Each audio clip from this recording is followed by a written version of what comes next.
Steven Spielberg's newest film is Bridge of Spies. Bridge of Spies came out in October of 2015, and I saw it at Marquee Cinemas. Now, Bridge of Spies relies on two main characters, James Donovan and Rudolph Abel. Rudolph Abel is a spy for Russia and is put on trial in the United States. James Donovan is Abel's lawyer and advocates for him during his trial. However, he's unable to guarantee Abel his freedom, and Abel is sentenced to prison. However, he did make sure that Abel did not get the death sentence by making the judge realize that Abel could be useful if a United States spy was caught in Russia.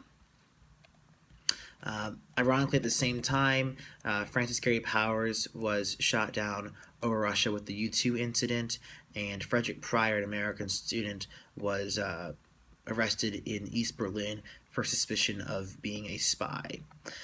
These two men made the film much more lively because of the challenge that was ahead for Donovan as he went over to mediate the prisoner swap between Pryor and Powers for Abel, and they would each go back to their respective countries. Donovan is played by Tom Hanks, and Tom Hanks adds suspense to the film because the viewer doesn't know what to expect.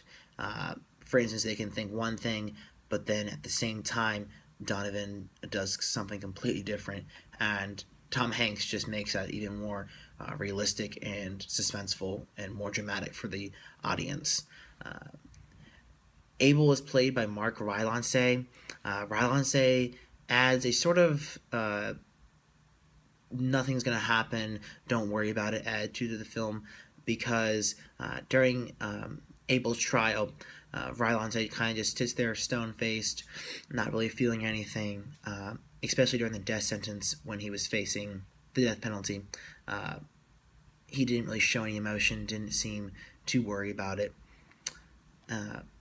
There is a friendship that arises between Donovan and Abel throughout the film, and this friendship makes the viewer understand and empathize with the two men even more, because it makes the film more realistic, and the viewer has something to grab onto in the film, a relationship that makes it more tangible for the viewer to understand. Bridge of Spies is also very accurate for a Hollywood film. It doesn't have many influences that Hollywood usually puts on history films. It doesn't seem to cut any information for the most part. Everything that they have going on in the film, most of it really did happen in real life. The names are correct for most of the characters. The actions are correct for most of the characters. And however, this accuracy may have hindered the film because while I was watching the film, a couple people around me kept asking what's going on, why is this happening. So I think the film is somewhat geared to the person who knows a little about the Cold War and history in general, and therefore is not necessarily for everybody. This film is one of Spielberg's best films because he uses color and new filming techniques.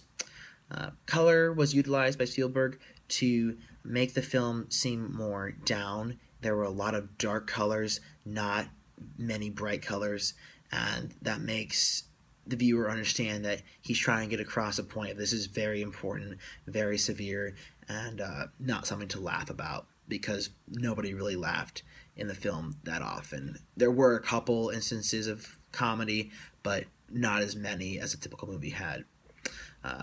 Additionally, the filming techniques were brand new. He used new shots of actions, such as when they're going across the Berlin Wall, and there are people getting murdered on the other side of the wall while they're on the train tracks. Spielberg shoots behind Donovan's head through the train car window and down at the scene of the murder, and that just adds to the fact that if you get over the bridge, you're fine. And it makes the reader realize that